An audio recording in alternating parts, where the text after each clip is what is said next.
Clearly, the United States is committed to this two-state solution, Israel and Palestine living side by side in peace and security. This group of Arab Americans meeting at Hewar Center in suburban Washington consider the U.S. role in Middle East peace the cornerstone of Arab American relations. For them, President Obama began his first year in office in 2009 with a clear commitment to ending the Israeli-Palestinian conflict and support for a Palestinian state. The cause of peace in the Middle East is important to the United States and our national interests. It's important to me personally. But despite the restart of U.S.-mediated peace talks between the Israelis and Palestinians, those talks have stalled over Israel's refusal to agree to a new freeze on Jewish settlement construction in the West Bank.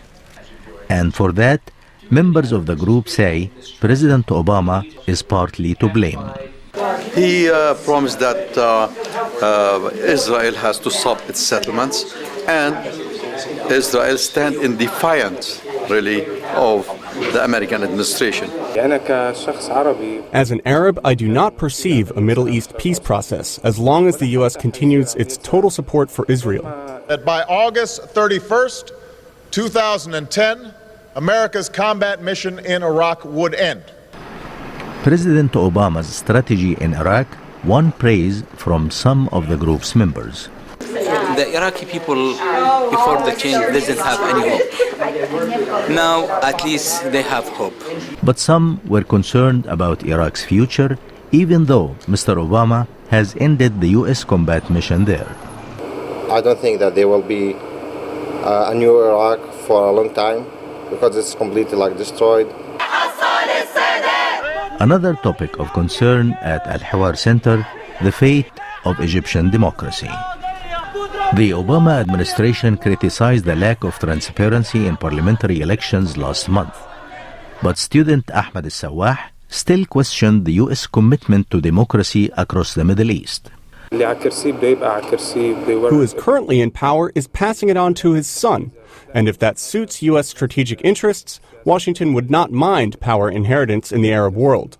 Al-Sawah was referring to widespread speculation that President Hosni Mubarak is preparing his son Gamal to succeed him. Stephen Sash, the former U.S. ambassador to Yemen, conceded that U.S. strategic interests can play a role in America's policies toward the Middle East. But he said the will of the people should not be ignored. We have to be able to make it clear that our commitment extends to the daily issues that trouble the people of the region and make a very strong and concerted effort to find a resolution to those problems as well. As of this time, we have no intention of canceling.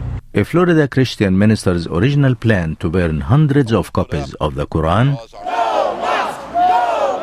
and other protests against a proposed Islamic cultural center in New York, near where Islamist terrorists attacked in 2001, also concerned the participants in the discussion with Ambassador Sash.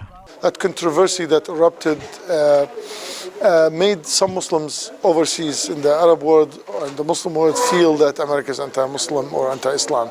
But despite their concerns about anti-Muslim rhetoric in the United States and U.S. policies toward the Middle East, many of the Arab Americans at the discussion said they hope the coming year will bring better U.S. relations with Arabs and Muslims around the world.